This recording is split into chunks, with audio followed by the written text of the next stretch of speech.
You want your business to be in flow, right? Your business is moving forward. It's working. When we're in flow, we're 500% more productive. We're 700% more creative. We are at our peak performance when we're in flow. With so many businesses, they're operating out of flow. And what I've experienced from helping business owners to get into flow is that often it's such small tweaks that need to be done. The performer is the mode of when we are in flow, right? So this is when we have the balance between order and structure. If you're in perform mode, you're going to get perform mode clients. That is what we want. Perform mode clients are moving with clarity, with ease. Why do you think so many creatives are existing in dreamer mode? And how do we bring more of those people into performer mode? First of all,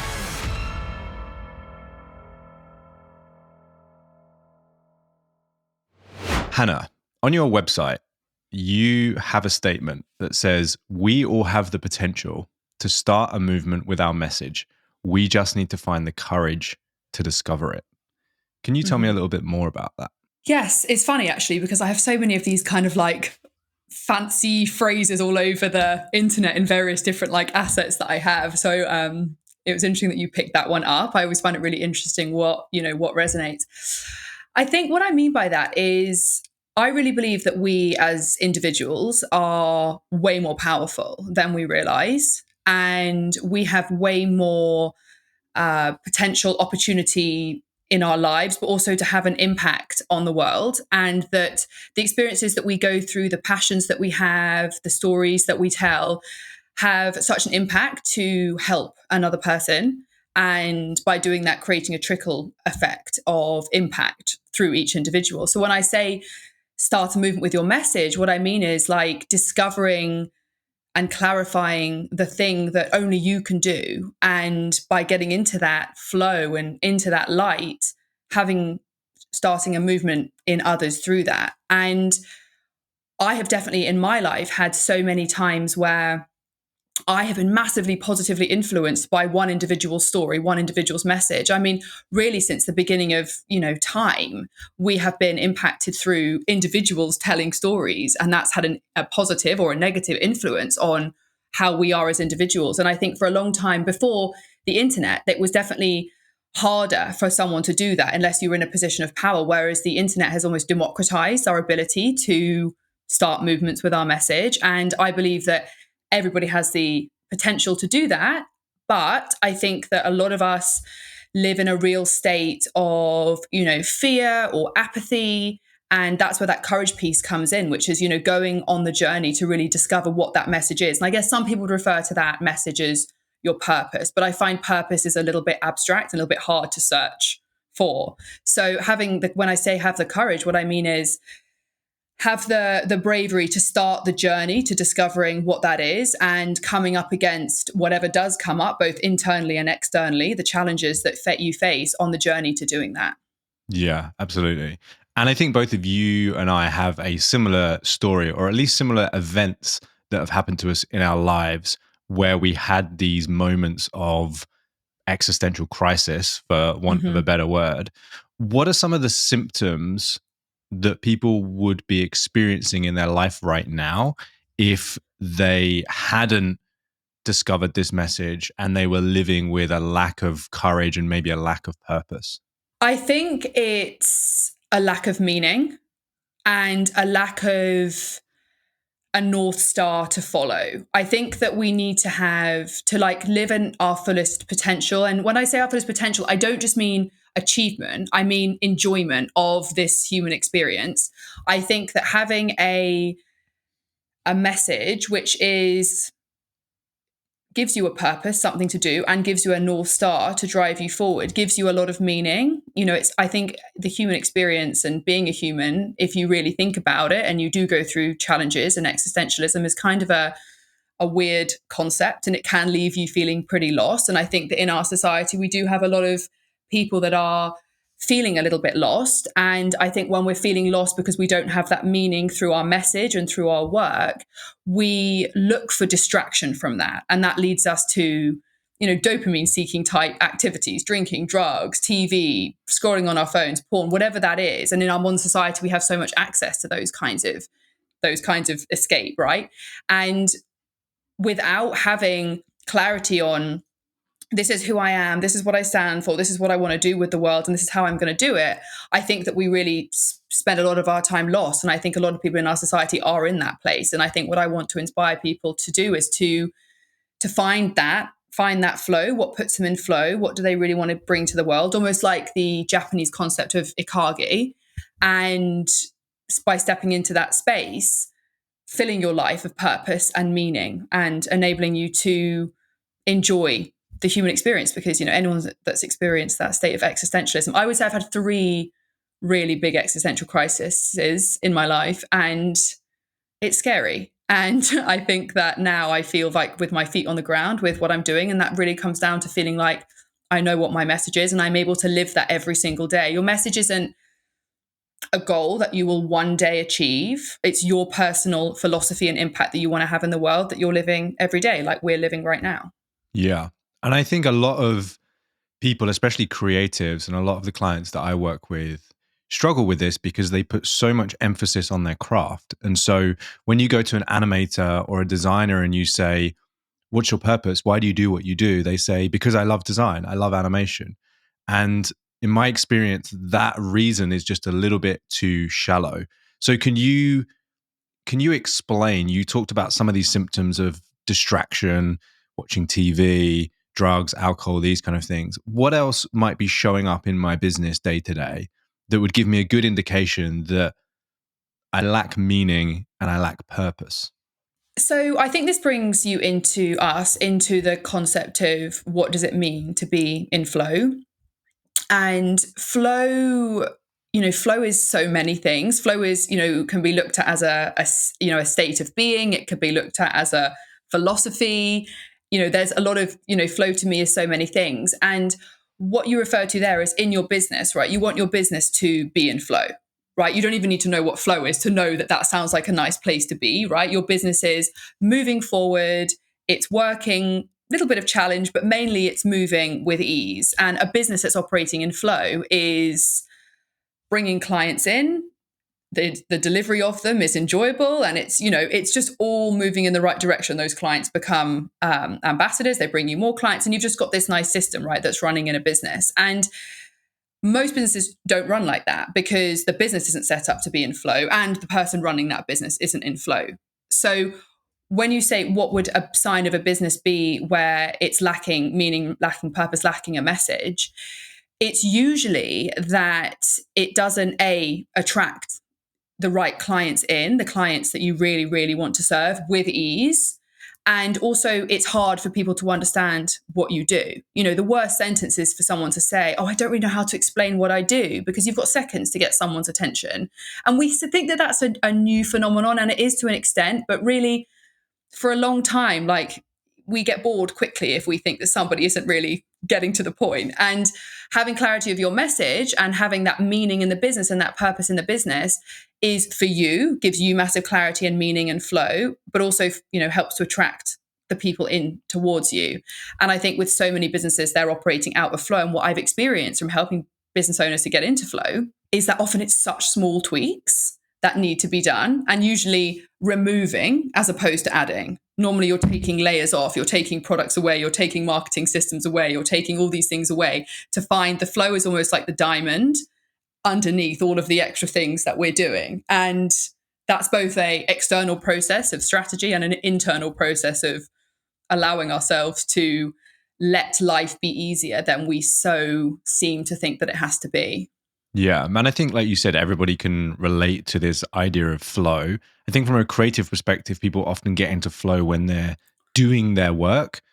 And from my perspective, that's a challenge because doing the work is only 20% of running a business, and you've got all of the other aspects of it. So can you just talk to me a little bit about flow more holistically from a business perspective? So flow is essentially a state of harmony. So if you think about our world, right, it's made up of opposing forces. You've got positive and negative, you've got left and right, you've got masculine and feminine. These are opposing forces, opposing energies, right? Yin and yang. And What I have learned from studying both my own personal self as opposed to business is that most people and most businesses are leaning to one of those sides, right? So when we're in flow, it's when we're in the harmony of the balance of the both, the left and the right? The yin and the yang, right? We're in a balance of both of those. And there's a lot of science to back this up. For example, Albert Einstein, when they cut his brain open, or whatever that's called, there's a smarter word for it, but they found that he had the most balanced left and right brain that they'd ever found, because he was able to access both that left and that right, that logic and that emotion. And if we think about this in a business context, if a business is very yin dominant, yin being the feminine, the creative, the chaos, the emotion, it might be full of ideas, it might be full of excitement, high energy, but it struggles to execute and have consistency and create that reliability, so it never grows.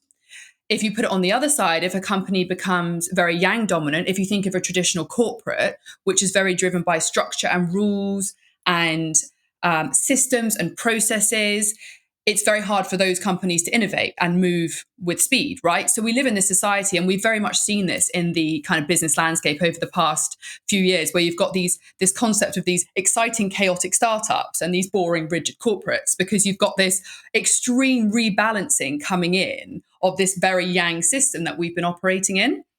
And that's massively positive, right? Because yin is the birth of it's the birth of the creation and all of that stuff. But ultimately, to make a baby, you need a man and a woman, right? You need both energies to birth something properly into the world. And business is no different. So when we go into that yin dominant side, that's what I refer to as the dreamer mode. And lots of companies and entrepreneurs operating in dreamer mode, which is high ideas, high potential, minimal execution, total chaos. And a lot of bigger companies are operating in what I call achiever mode, which is structure, rules, processes. That's the only way to do it, only in the known place, and that's the achiever mode. So when we live in the balance, it's what I call performer mode, which is the title of my new book that's coming out next year, is when those companies, either of them, have brought in the balance to bring them into flow. Because if you're in dreamer mode, you need a bit of structure to come into the flow. And when you're in achiever mode, you need a bit of freedom and emotion and release and surrender to come into the flow. But the challenge is that what you need is the absolute opposite of what you want.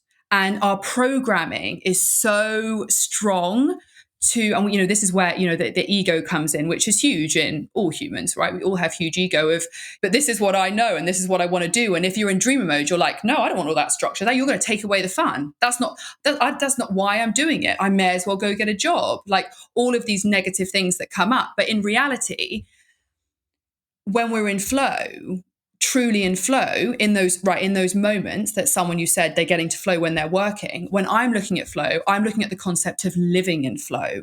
So your life is never like going to work, because everything is just set up to flow. And for a creative person, which I'm a massively creative person, my goal is to spend all of my time just creating, just having conversations like this, just studying, just coming up with ideas. But the only way that I can turn my life into pure creation is to make sure that the systems and the processes are in place so that creation has a funnel to come out to the world. Because otherwise, it's just great fun on your own in your house or with your whatever you're doing, your creation, but it's not being birthed in the way that it needs to be. And that's why, for example, creative agencies have the creatives and they have the project management team, right? Because they're the ones that manage them. But the more that we can, in our society, we have so relied on other people to balance us. Right? It's like co-founders. Oh, I'm the crazy one and I'm the rigid one, right? We saw this with Steve Jobs and Steve Wozniak. You see it all the time. But the real flow, I believe, and what I've seen and what I see in my clients every day and my family members and whoever else will let me get my hands on them, is that when we balance ourselves internally, we start to live in flow. We start to actually unlock the life that we dream of, that we think that we're getting in these moments of flow state. But actually we move into this, it's like a different path. You're on a different timeline where everything is just you're so in flow, life's just coming towards you, like the law of attraction, for example. You're just everything's coming towards you because you're so in flow. And that comes when we individually balance ourselves and we don't rely on our partner or our co-founder or whoever in our team to be our balance, because that is actually, I think, not actually enabling us to access our true potential. I find this so fascinating, genuinely. And there's a million one That's ways good. that I can go with this. I just want to zoom out a little bit before we get too granular. So at the beginning of this conversation, we started talking about this idea that we all have the potential to start a movement with our message, and we need to find the courage to discover it. So just help me understand, how does the movement and the message relate to being in flow? That question has been one of my biggest questions for the last 6 years. So when I started 6 years ago, when I went through my big existential crisis, I was only 25. So I was like kind of young for it. And I was like, what? I kind of felt like I had done a lot of the things which you do in life to find happiness. And I feel like I had seen other people achieving things. I knew people that were really rich with massive businesses that were really unhappy. I knew people that were really poor and were happy. I knew poor people that were unhappy. I knew rich people that were happy. I was like, what is it? What is a good life? What does it mean to live a good life? What is success? And why do some people achieve it and some people don't? And that was in 2018. And that really like started my journey into this study of what does it mean to live in flow and to basically access ultimate freedom? Because as humans, we essentially, I believe, want ultimate freedom. And I believe that by living in flow, we unlock ultimate freedom. That then started to be my almost like my personal study that I started. But at the same time, I decided I wanted to launch a business. I wanted to launch a coaching business. And I knew that I was really passionate about coaching because I loved helping people achieve goals. I'd been doing that my whole life anyway. I just didn't know it was called coaching. Yeah. And then I came across this concept of coaching, and it was like, oh, you can get paid to help people get shit done. Like I do that for free all the time. So someone pay me I for can it. get paid to have a conversation with someone. What? How does that work? And yeah. exactly. And get paid really well. And then I was like, okay, so you do like coaching 101. You're like, okay, you need a niche, right? So I was like, and that was kind of like naturally came to me because I had done personal branding work before. And I know that with personal branding, you need to have clarity of what you're going to say and what your message is about. So I was like, well, I love the concept of personal branding and digital marketing. And I love personal growth and personal development. And for me, personal branding really sat in between the two of, personal growth and digital marketing. And that was where I started to have this concept of start a movement with your message. I met so many amazing people in my life who I felt like, God, you could really like have an impact on the world with this, but you just don't know how to take it from here, right? And put it out in the world in an effective way. Like you're good individually, one-on-one. I mean, how many people say like, just talk to me and I'm good, but I can't communicate it. I can't translate it to the internet. And the internet is a language, right? And either you can speak it or you can't. And I thought, well, I'm going to kind of set up a business which is almost like a translator for all of these people with these great stories and help them to start a movement with their message. And so these two kind of projects are running in parallel. And then what I realized was if you're not in flow, it's very hard to start a movement with your message because I've identified these 12 core pillars that enable us to live in this state of flow. And one of them being courage, which is one that you brought up earlier. So if you don't have that courage, it's hard to start a movement with your message. If you don't have clarity of vision, vision is one of the pillars, lots of other pillars, and you're not going to be able to start a movement with your message. And actually, I was also seeing on the other side, by starting a movement with your message and having clarity of what you stand for, what you want, what really puts you into that state of flow, what do you love doing, you bring more flow to your life. So the link is that if you have clarity and you're living this movement with your message, which is you doing what you love that helps the world, that is you living out your flow. And we have to be in flow to enable us to do that. So they kind of work together. Does that make sense? Yeah. And it's really interesting because I've experienced this personally, but I've never articulated it in that way. And I've always articulated it as purpose, but it's like purpose is the thing, but the outcome is flow. And so to give you a really contrasting example, when I ran my creative agency, I was able to run the business from anywhere in the world. I had a remote team. We had clients paying us. And I'm like snowboarding in Canada on a Tuesday afternoon, looking around thinking, oh my God, so many people would kill to have this life, but inside feeling really unfulfilled and really stressed and all of those things. And that didn't make sense to me. And it was only when I went through this process that you talk about around understanding how my story and my life puts me in a unique position to solve a problem for somebody.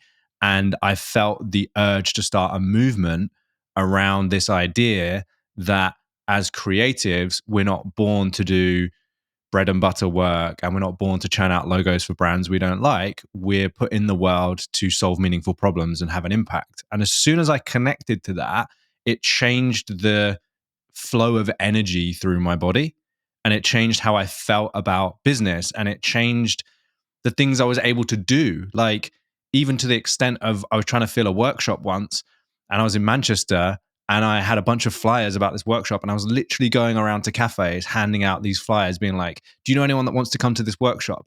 Because I was so ingrained in this message and this movement that I like didn't care about myself anymore.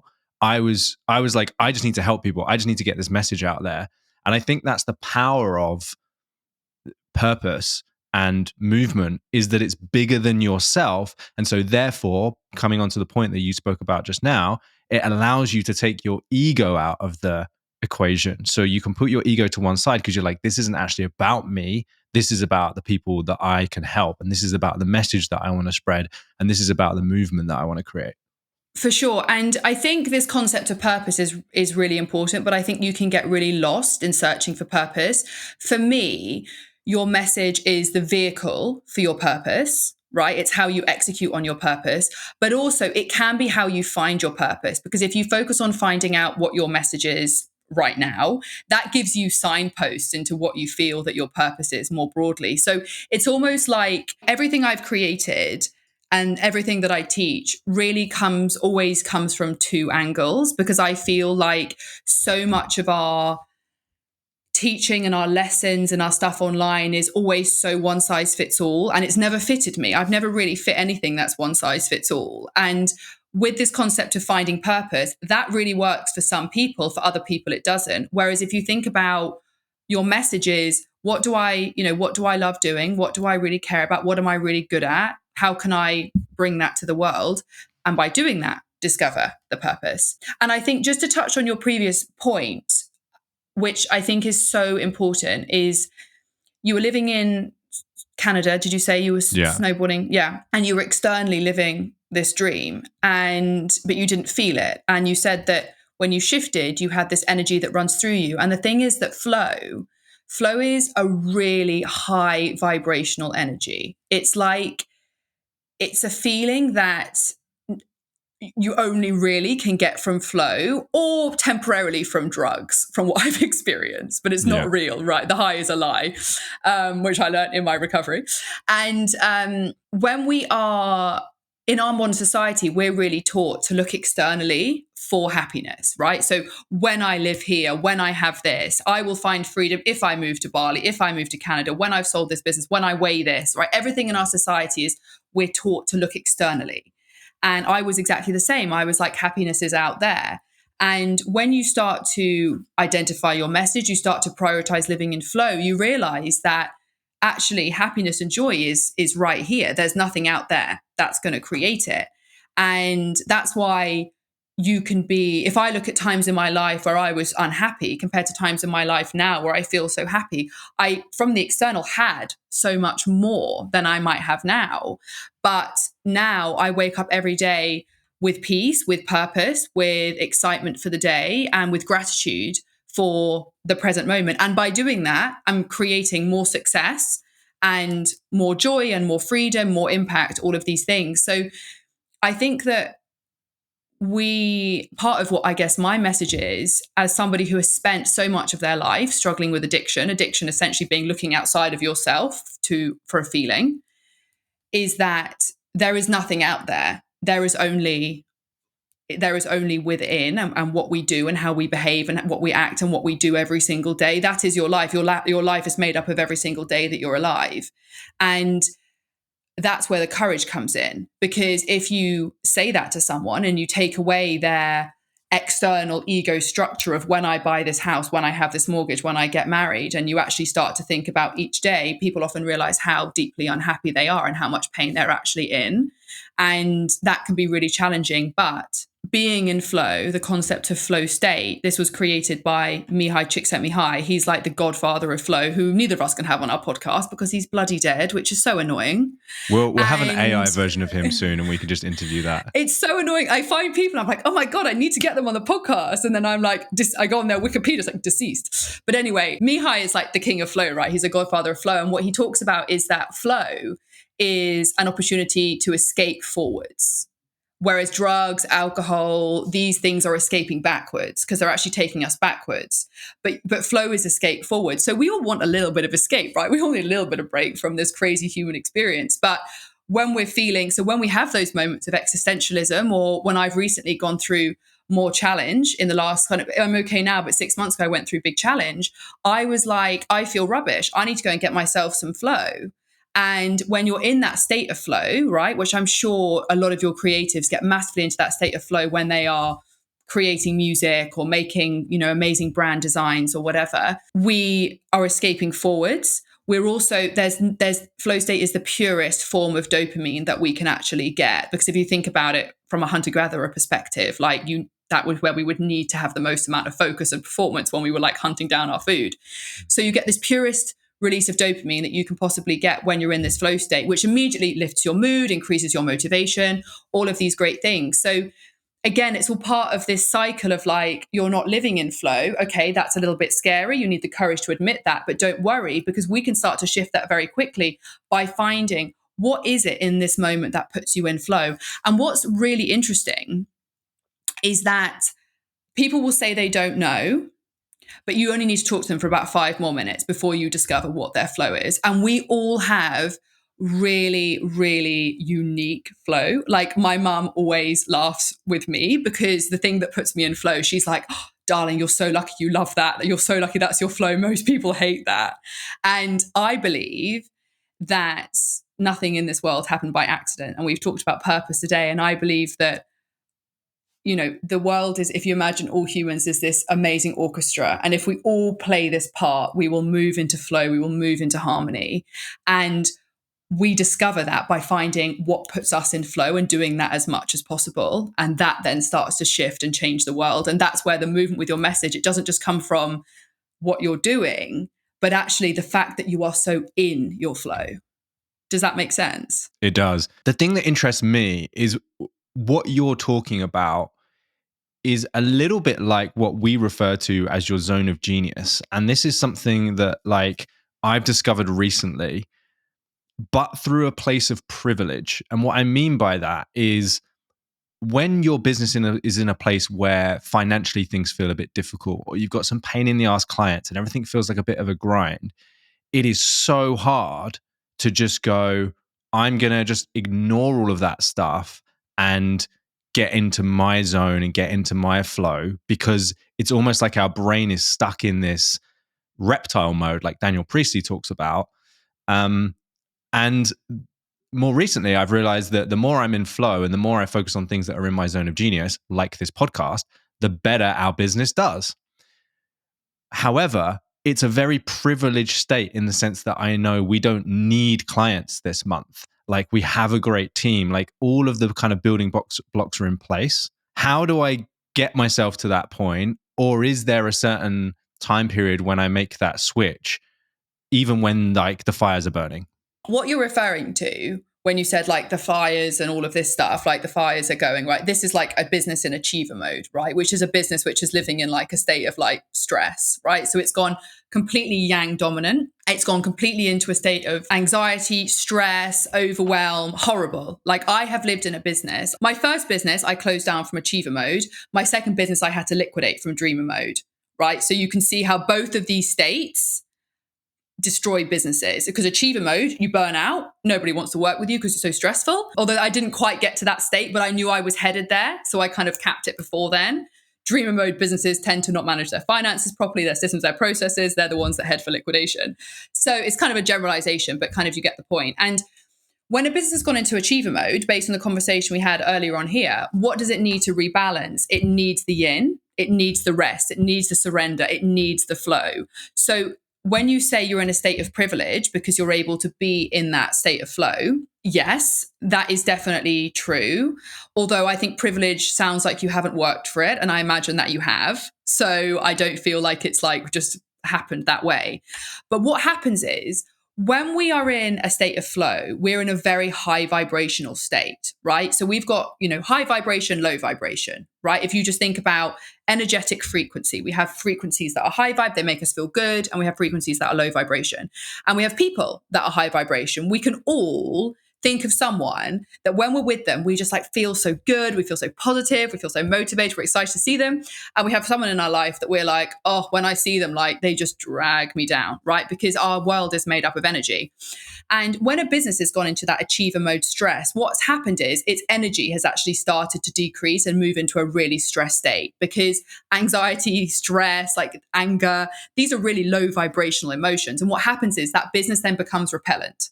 Right? Nobody wants to work with that business. Nobody wants to work in that business. The person running it doesn't even want to run it anymore. And creative businesses get into achiever mode because they start by going into dreamer mode. This is a generalization again, but generally they go into dream mode. I want to do this. I want to do that. I've got this idea. Like they go crazy, right? They then kick off all these projects, or they do all of these things because they don't want to have systems and rules and structures and processes. And then the business has to go into achiever mode to rebalance it, because we have to live in a state of balance. So if your business has gone into this achiever mode state and you feel like you're not in flow anymore, getting into that flow state is actually exactly what you need to rebalance it. And it feels so counterintuitive. But all of this feels counterintuitive. And that's why I literally will spend the rest of my life sharing this. Because if you think about like a seesaw, right, that's like this, and it's gone a little bit off, so it's gone a little bit into achiever mode, and you can get it back fast, great. If you don't rebalance it with the yin, right, it's going to go worse and worse and worse and worse. And the key, the thing that I really, am passionate about, and, what is my message is teaching this concept of dreamer, achiever, performer, helping people to have the awareness of which mode they're in, why they're in it, and what are they going to do to get out of it. And if someone's in achiever mode, usually the first thing I do with them, with my clients, if they're my clients, I'm like, stop working.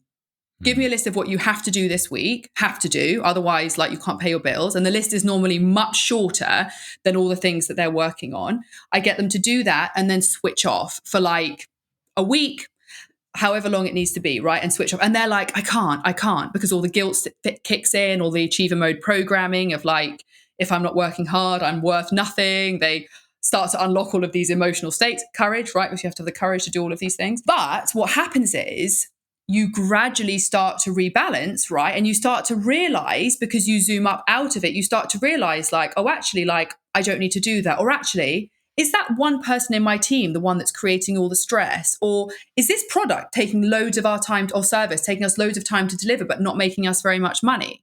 So you start to be able to zoom up, because you start to get into the balance. You start to get back into perform mode and back into flow.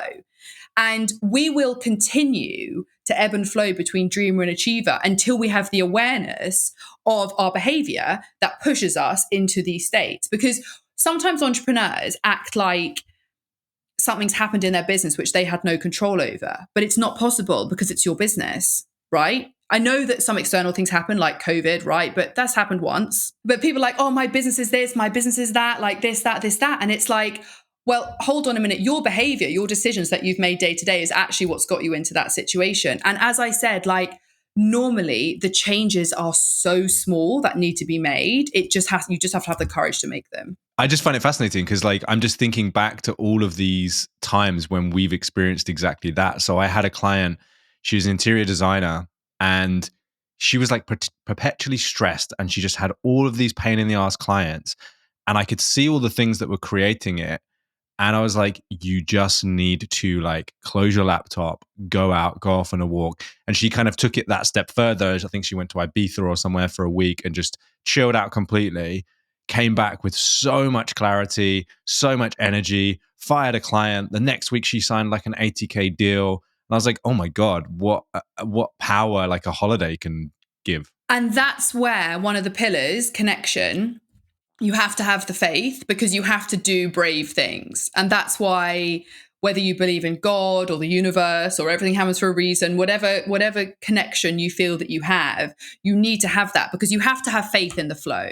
You have to have faith that by taking the rebalancing move, the flow will return. And that example that you just gave, I have so many examples of that. And to talk about personally and with other people that I know and from studying, right? I read book after book, every time I'm like, oh, they were achiever, then they went dreamer. Like any business book that I've read, any podcast I've listened to, I'm like, yeah, you're in achiever mode, you're in dream mode, or you did that. It's so, when you start to understand these concepts, you realize actually how much like this rebalancing can shift everything. And when you said that she was really stressed, she had really stressful clients, energetically, like attracts like, right? Yeah, 100%. So if you are stressed, you will attract stressed clients, right? So if you're in achiever mode, you're going to get achiever mode clients. If you're in dreamer mode, you're going to get dreamer mode clients. If you're in performer mode, you're going to get performer mode clients. That is what we want. Performer mode clients are moving with clarity, with ease. When we're in flow, we're 500% more productive. We're 700% more creative. Our learning rates increase by 400%. We are at our peak performance when we're in flow. Those are the clients that we want. But if we're not in performer mode, we're not going to get performer mode clients. So when you said there, she went away, she stepped back, she got back into flow. And then what happened? She attracted in, because she raised her vibrational energy back into the state of flow, she attracted in this big deal, right? And this is why stepping away is so important for the achiever mode. The dream mode is different. The dream mode, sometimes they have to step away, but they have to kind of step away to be a bit like, am I being a bit of a lazy wanker? Right? That's the thing with the cheap dreamer mode, is that dreamer mode is, I want to have fun all the time. It's dopamine dominant, right? Which is the difficulty, because most entrepreneurs and creatives have that. If you think about the 4 personality types, they have that yellow dopamine driven personality. So they're constantly looking for fun, right? A lot of people running businesses, myself included, are addicts, right? They're dopamine seeking people. So they get addicted to their business. They want their business to be fun, etc., etc. What the dreamer needs is structure, is rules, is discipline. And they think, hell, I don't want that. But is there really anything worse than living in stress? Like, I really don't know if there is. Obviously, grief is awful, but grief is something we can't control. Stress is something that actually we can control. We just believe that we can't, because our modern society is really set up to believe that we can't, that we have to permanently live in a state of stress and fear, and stress is activated by the fear response. And when someone's in dream mode and they're like, oh, but I don't want to do this, I don't want to do that, I don't want to have routine, they're usually really anti all of these things. But I say to them, like, do you want to carry on living like this? Do you want to live in this state of stress forever? Are you actually living your potential? Do you look forward to every day? And they're like, no. And I'm like, okay, so we rebalance. Okay, so let me just get this correct. There's 3 states, right? There's the dreamer, the achiever, and the performer. Is that right? That's correct. Can you just kind of like talk us through each one of those and just how they're different? Sure. So the performer is the mode of when we are in flow, right? So this is when we have the balance, the harmonious balance between yin and yang, order and structure, ideas and rules, for example. If you put this into more of a context in what we were talking earlier about a message and business, and putting that into that context, you have, let's say, a company that does really well has a balance of purpose and profit, right? So too much purpose, it's not going to make any money. Too much profit, it's going to lack purpose, right? So when we find that balance, that's the performer mode. And we could be in performer mode ourselves. We can have relationships that are operating in performer mode. You could be in performer mode dynamic with your partner or in your business. And when we're in this performer mode state, that's when we are living in flow, right? We're living our high vibrational energy. We're doing what we love. Life is moving with ease. We're just attracting the opportunities. We're unlocking the dream life that we're meant to be living and that we really want to be living.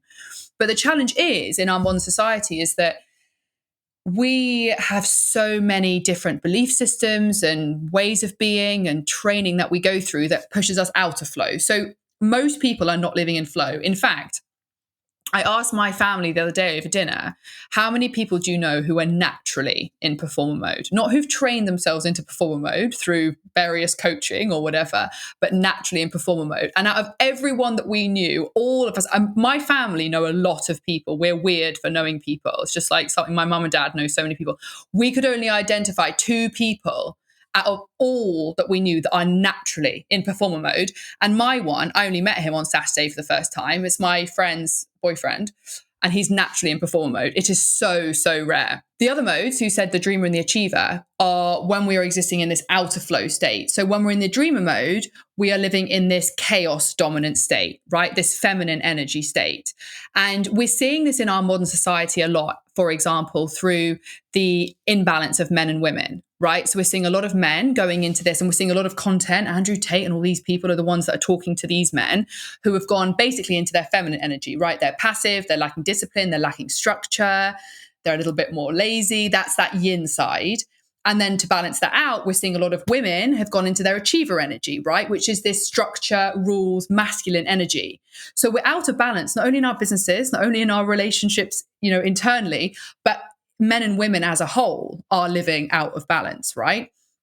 So we've got the dream mode, which is the chaos, the ideas, and it's a magical place. Neither of these modes are bad, right? As in, neither of these states are bad, yin and yang, they're not bad. It's just that when you spend too much time in them, right, then you start to, you lose the ability to be in that state of flow. So that's the dreamer mode, right? And a company in dreamer mode, if you're looking at the symptoms of a company in dreamer mode, it's going to be full of ideas, full of excitement, probably full of a lot of kind of dopamine driven, activities that are happening. Everyone's really excited, but they're probably not hitting their targets that they want to hit. If they are, it's really inconsistent. So they kind of get lucky. They manage to get a big contract in just before the end of the year that stops the company from going bust, right? It's just like a chaotic way of living. If we contrast the achiever mode, which is where we've gone into this state of extreme structure and discipline and routine and fear, right? When we're living in achieve mode, we've gone into this state of fear and control. The achiever mode is very control heavy. We want to have a lot of control. We have to accept that we only have a certain amount of control as humans. And achieve mode is really seeking control. It's where burnout happens. It's where we feel really stressed, but because of the fact that we're basically overworked and we're doing too much. So most people are existing in either dreamer mode or achiever mode. And the key way to come into the middle, as I said, is to rebalance by doing the thing that you don't want to do. Very interesting. And so my next question is, what's the actual process? If you were going to walk me through step by step, just imagine that you had never met me before. What's the process of getting me back into performer mode? First of all, I would identify which mode you're in, which pretty much I start by identifying your emotional state. So there's this amazing diagram that was created by Mihai, King of Flow. And it's basically an axis, right? And on one side, it's got challenge, and one side, it's got ability. And if the challenge is too high and your ability is too low for that, right? For that challenge, then you move into a state of anxiety and stress, right? So that if someone's living in a state of anxiety and stress, I pretty much know that they're living in achiever mode. If the challenge is too low and their ability is higher than the challenge, and they are feeling bored, apathetic, lack of purpose, dopamine seeking, then I know they're in dreamer mode. So firstly, identify which state they're in by finding out what their dominant emotional state is. The next thing we would identify is why. And as I said, there are these 12 pillars, which I essentially put up on the screen, and each pillar has an affirmation next to it. So you can see if that pillar is true for you. So I am clear on this. I am feeling this. I am. And identify which of those pillars are blocked, right? And then identify which pillar is essentially the most blocked, which is the one that you feel you're the lowest in. And then we start there. Amazing. Super structured, super achiever. Well, I like to think of it as quite performer because it's giving structure to something which is so difficult to identify. So you got to think about the journey that I've been on to create this, right? I've spent 10 years cycling between dreamer and achiever with moments of performer. And I have spent the last 6 years studying why that happens. I've spent almost 4 years in weekly therapy, understanding the mind, who we are as people. I've studied coaching. I've studied, spirituality, performance, habits. There's so much that I have studied because there isn't really, I wanted to create a one system which could bring somebody quickly into a state of peak performance and happiness and understand what was stopping them from being there. So these pillars, when we're looking at these 12 pillars, I mean, you've got some pillars which are like discipline, right? Habits, right? Classic stuff, which everyone thinks about when they think about performance. But other pillars I've got on there are abundance, self-love, right? As I said, mentioned earlier, connection, surrender.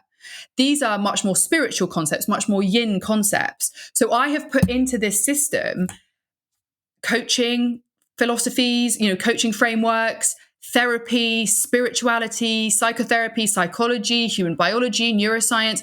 I have studied all of this to create this one system. So I think it sounds, maybe when I'm sharing it, a little bit yang, but the volume of information which I have put in is so broad that I think it's actually quite performer mode, because you could spend years in therapy, right, trying to identify in the self-love pillar, right? You could be doing all of that healing in the self-love pillar, right? Because most of us have really low self-love. So we spend all that time, a lot of therapies around like finding that self-love.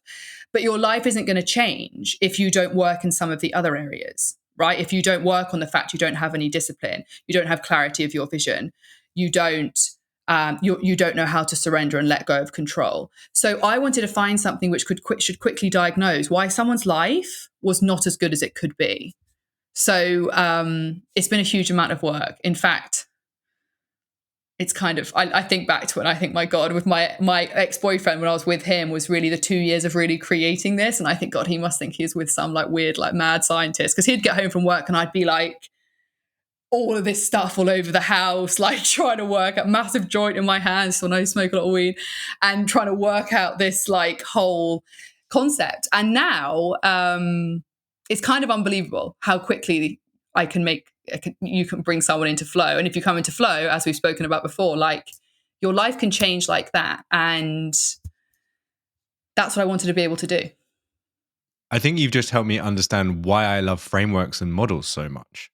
Because from the concept that you're telling me, if I understand your 3 modes correctly, what I think I love about models, especially in relation to psychology and things that are less tangible, is that you've got this sort of dreamer concept, which is maybe a little bit spiritual or nebulous. But then what you're doing is you're bringing the kind of achiever framework to it to balance it out, and therefore it then becomes performer. Is that right? That's completely right. So when you're looking at a framework, and this is when I talk about like individuals have the power to change the world, because if you can take something which is abstract and chaos and crazy, right, and put that into something that people can understand, right, and access, that is flow. I mean, let's go really broad here. Let's think about Jesus, right? Before Jesus, right, God was like, this quite abstract concept. Obviously, there was, I don't know loads about all of this, so go with me. But Jesus came to earth as like God personified, right, essentially, and to teach a load of lessons which people could then apply, right? Great personal brand, amazing personal brand. And because it enabled us to humanize and understand an abstract concept. So when you're creating a framework or a system or any form of education which enables people to understand something they previously didn't, that's huge flow. And I like creating frameworks is like, talk about what, puts us in flow. And I'd be curious about what really puts you in flow is when I am synergizing a huge amount of information and putting that into a system and framework, like that's one of my like highest states of flow. And also what's interesting is it's very ADHD. And, we haven't talked about ADHD on this, but I take a massive interest with this concept of ADHD as somebody who has ADHD myself and has learned how to harness and manage that. Because I believe that ADHD, it will get renamed eventually as this like amazing, essentially creative superpower that you have, this creative power that you have.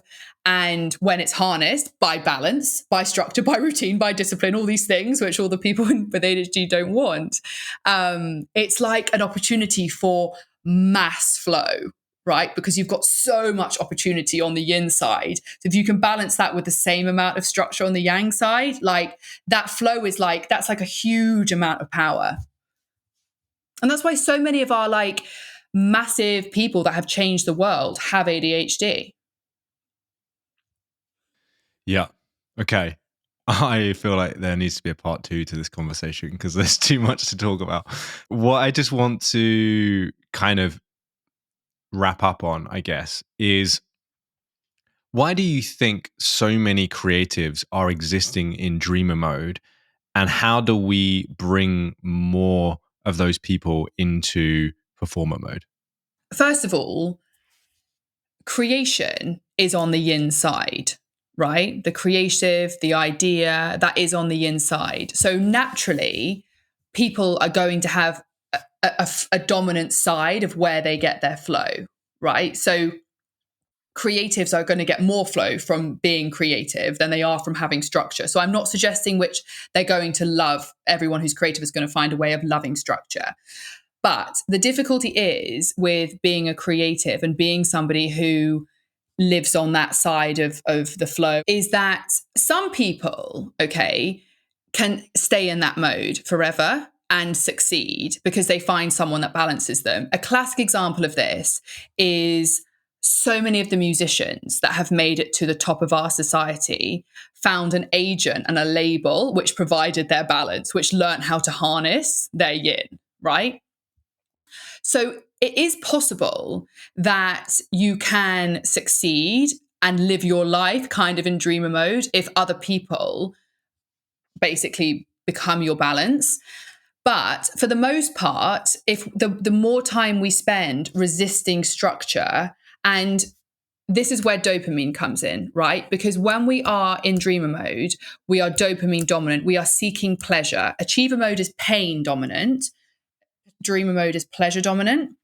And we want balance between the two. I actually had Dr. Anna Lemke, who's amazing. You should get her on here. Talks about, she's an addiction expert, and she talks about, her book is all about finding balance between this in this world of overdone pleasure. And the difficulty is with the creative, as they spend more and more time in the yin and they get more and more time into the pleasure, it becomes harder and harder to do the hard things. So, for example, the starving artist who loves making the art but won't commercialize and go and sell it. They're like, I don't want to do that. I don't want to do that. And the more that we don't do things that we don't want to do, the harder it becomes to do things that we don't want to do. And that's what dreamer mode is. Dreamer mode is a resistance to doing hard things. It's looking just for fun, looking just for pleasure, looking just for joy. And what that does is that eventually removes the challenge, right? And we've talked about this, right? You get into flow when you live on the balance of challenge and ability, right? That's how we find that balance. That's how we find that flow.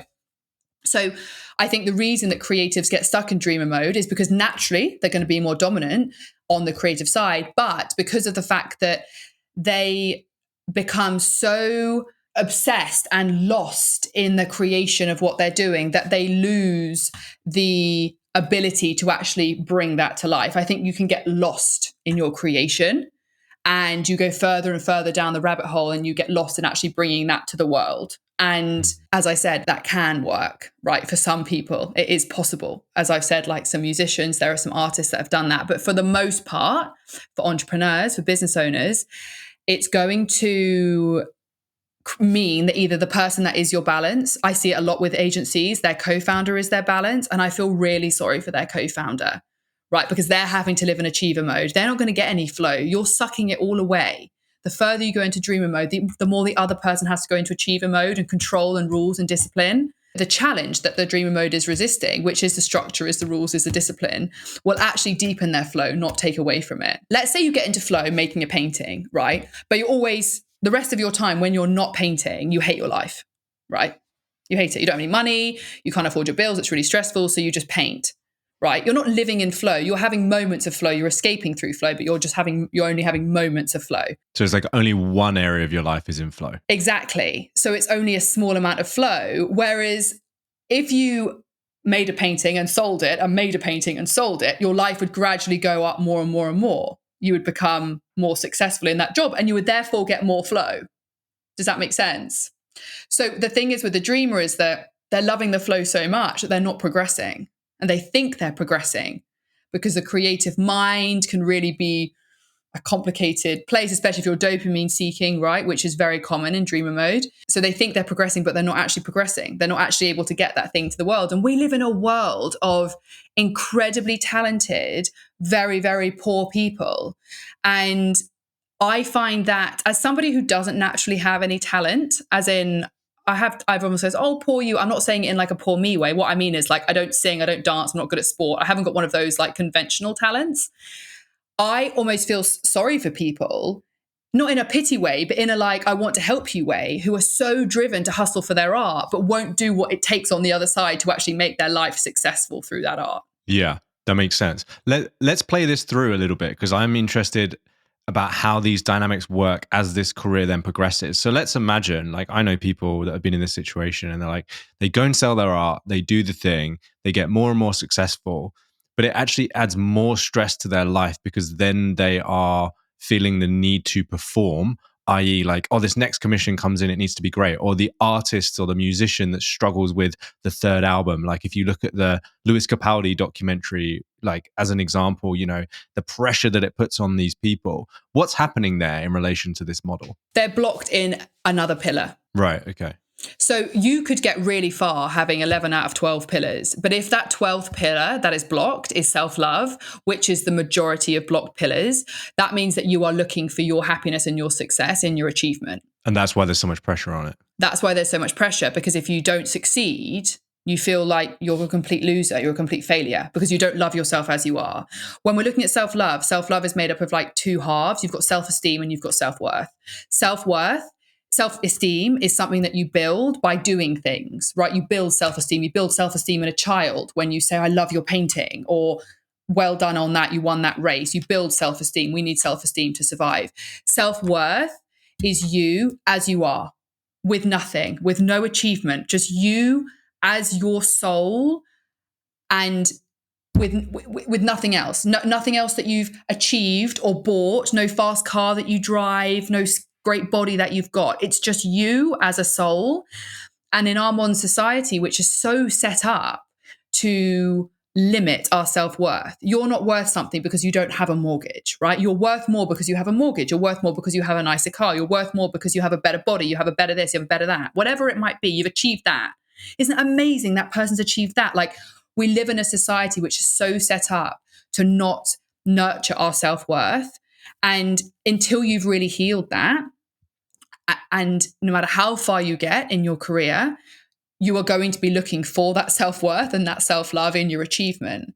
So what I would say is that to live in performer mode isn't to succeed in a conventional way. Now you can, because when you're in flow, you're on like a completely accelerated trajectory. That's the irony, right? That is the irony of it. But it's not to succeed in a way of saying, I'm going to make you more money and sell this and sell that. It is to live in the flow of what truly lights your soul up in a work completely free from ego, right? It's like to live in this state of balance between spiritual peace and gratitude and a little bit of progress and a little bit more money so you can live a nice life. It's not there so that you can buy nicer cars and build bigger businesses. You can do that. That does come as a byproduct of flow, because if your flow is making money, I'm quite lucky. My flow is making money. I've always been really into making money since I was little. So my flow does make me more money, right? And most people's like can find a way to make their flow make the money. But ultimately, like if your flow isn't to make you more money, ultimately you're not going to be really rich, right? And if you start looking at, oh, my flow is, like you just gave that example there, they sell a painting, make another painting, start to make the pressure. What they've done there is they've taken it away from the flow, which is the point, is to create the art, right? And to make a living out of the art. And that's why I said on Saturday, I met my first performer mode, natural performer mode. This guy called Mark, he's my friend's boyfriend. He's like an incredibly successful drummer. He drums for like all the big dogs. He did the drums for like Elton John on that Rocket Man film. He just got back. He'd been drumming for Ed Sheeran for 12 years. when I ask him why he does it, he says his answer to every one of my question while I was trying to find all his block pillars, right, on this walk, he's like, who is this girl? This friend of yours?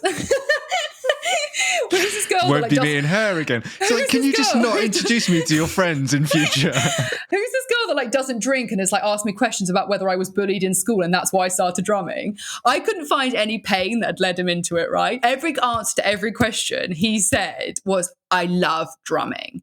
And he's managed to build a career for the last 20 years just drumming. He's never had to make any money doing anything else. He just drums because that's what he loves to do.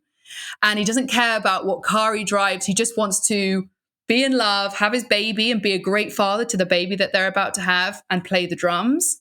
And like, doesn't that sound like a really nice life rather than all this stress that we put on ourselves for all these things that we feel that we need to achieve? And the thing is with Lewis Capaldi as an example is I believe he's actually lost touch of the flow. He's because the music has become achiever moded. His career has been achiever moded. Someone has come in and over yang dominated him. You have to make this much money. You have to have this album out the door. You have to have this. You have to have that. He's not actually living so much in his flow. He's having moments of flow state when he's on the stage, right? But actually he's not living in flow because that's probably not the life that he's supposed to be living. So his body is resisting it.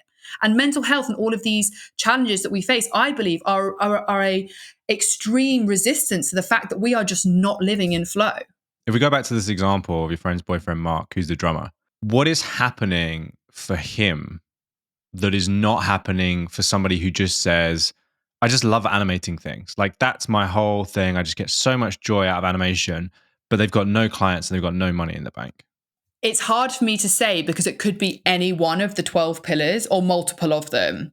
So for example, if we're looking at the animator who's got no money in the bank, is that animator actively working on having the right conversations to make the money by doing that thing, right? So Mark, no, for example, is the answer to that. He's not, right? I can tell you immediately the answer is no. He's not, right? Because so something that Mark, because obviously then, this is why I love personal branding, because personal branding is what enables you to basically commercialize art, right? Massive commercialized art equals flow. Commercial, yang, art, yin, commercialized art, flow. And personal branding, it really enables that. So I wanted to find out from Mark, how do you get your gigs, right? He's freelance. He's been freelance for 20 years, got a nice life, just bought a house in Richmond. He's not loaded, but he's got a nice house, nice life. And he has, first of all, incredibly strong values. He is so clear on his values, right? Awareness pillar, second pillar, awareness pillar. He knows what his values are and he never compromises on them. He told me that he drummed for one of his childhood heroes. Now, this is someone that we all know. I'm not going to say who it is because it's not my story to tell, but one of his childhood heroes, one of the biggest names on our planet. And he said, this was about 12 years ago, he'd dreamed of it, right? So he's achieved his dream, massive flow, achieved a dream, which if I told you who this person was, you'd be like, whoa. He quit because he said he didn't like the way that that person treated their staff. Not him, treated their staff, treated his assistant. And he went up to him face to face, his childhood hero, and said, I'm not going to leave you in a lurch. I'm going to find you a new drummer, but I'm not going to drum for you because I don't want to work for someone who behaves in that way. And that is courage, right? That's courage, and that's awareness of knowing your values and the courage to stick to them. So this is why it's so nuanced, right? Which is why it took me 6 years to create the system. But what Mark is also doing is he is making sure that he is in the right conversations. He's meeting the right people. He's doing a good job. He's being really good when he shows up for work.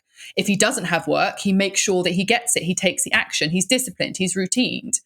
Like that animator that you're saying, right, who's not getting any clients, not doing this, what is he actually doing to get clients, right? What is the action he's actually taking to get clients? Because, and when he's getting rejection, is he saying growth mindset, another pillar, growth mindset? I feel like maybe we've mentioned all of them by the end. Almost. So, everyone's like, Matt, can you just ask Hannah what the 12 pillars are, for God's sake? The growth mindset, right, which is, I failed. I'm going to take this as a learning. Like, how many times has this animator been rejected and gone, okay, I need to get better. I need to sell myself better. I need to learn how to use LinkedIn. I need to go to a networking event. You know, what is this person actually doing to commercialize their art? And that's how the dreamer mode is. The dreamer mode really can be really a victim mindset. It's that the world owes me something and things aren't fair. The dreamer very often thinks things aren't fair. So those people are lucky. No, those people are in flow because they're balanced. To be lucky is to be in flow. I can't tell you how fucking lucky I am now that I'm in flow, right? When I was in dream mode and achiever mode, I'm like, oh, they're lucky. It's absolute bullshit. So it's about having the awareness, right? And then the courage to admit it and say, actually, I'm being a bit of a wanker. I'm being a bit of a lazy wanker.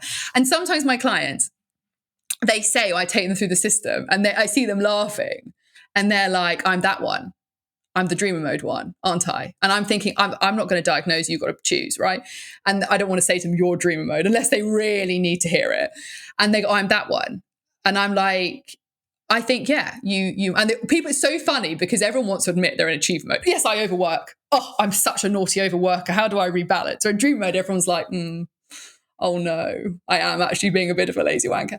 So first of all, it's about having the courage and the awareness to admit where you are, and then to look at the fact that the actions to shift into flow, we live in such a world of extremes, right? It's like, I'm going to watch Netflix all day, or I'm going to have a cold shower at 5 a.m. and go to the gym. Everything in our world is so extreme.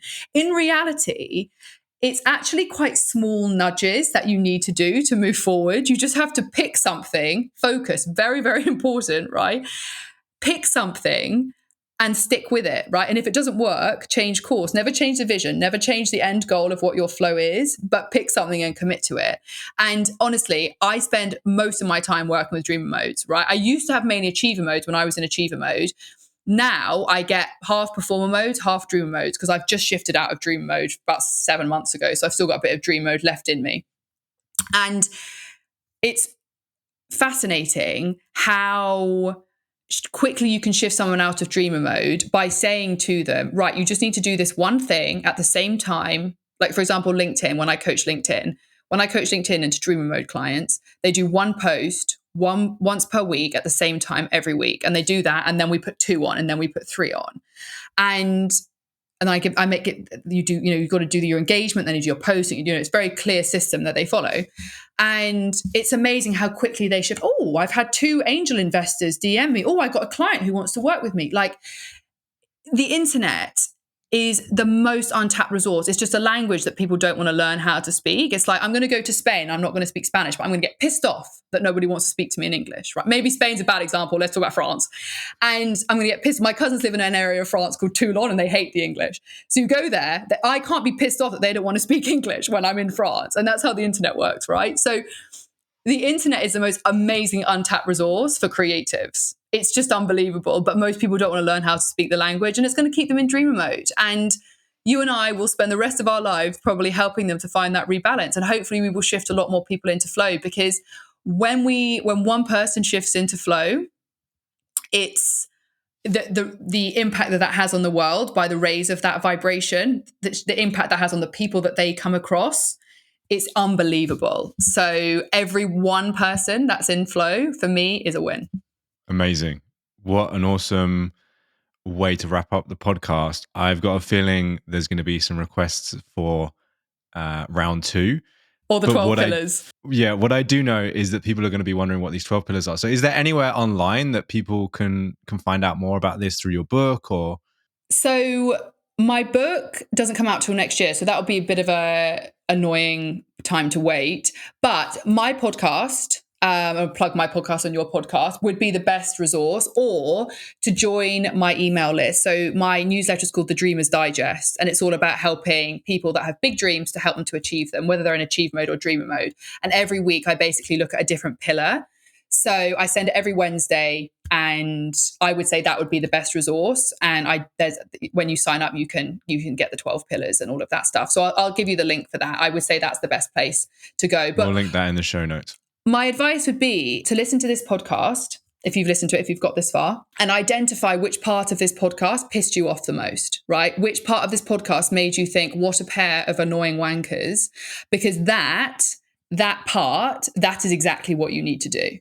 If you identify what triggers you, what annoys you the most, that is where the work lies. So whichever pillar that is, right? Whether it's self-love, whether it's the spirituality. Like if you're resistant to spirituality and God, right, and you think, I don't want to believe in anything bigger, like all of that's bullshit, and your logical mind, that's where you need to start. Okay. It's an annoying challenge I've picked for myself, because if you're focused on balance, everyone on this side thinks you're a wanker and everyone on this side thinks you're a wanker, right? Because you're annoying everyone constantly. So, but it's okay. I'm okay with that. So, yeah, find that. And then that's your area of focus. And then, as I said, join the list or listen to my podcast episodes or tell Matt what they are. We can come back and I can do a deep dive. So I do a deep dive on all of those 12 pillars. This is just the surface. Yeah. You'll just be taking over the podcast. It will just be like the Creative Courage podcast with Hannah and Matt by the time we finish. I'm okay with that. Amazing. Well, listen, thank you so much for sharing your wisdom. It's honestly been a really fascinating conversation for me. I know people are going to find it valuable, and I hope we get a chance to record round 2 at some point. Me too. Thank you so much. Before you leave, if you found this episode valuable, please hit the subscribe button. Also, if you are a creative business owner doing more than 10K a month and you want to grow and scale without working longer hours or hiring a massive team, then I have something you may be interested in. We have just developed a tool that will give you a custom growth strategy based on exactly where you are in your business right now. So you can stop consuming lots of random content and trying to figure things out on your own and actually get something personalized to you. You will also receive a free copy of my book, and it will point out relevant chapters. If you'd like to take the scorecard, it's totally free. You just have to click the link in the show notes or connect with me on LinkedIn, and you will see a link in my bio. Thanks for listening. This is the Creative Courage Podcast.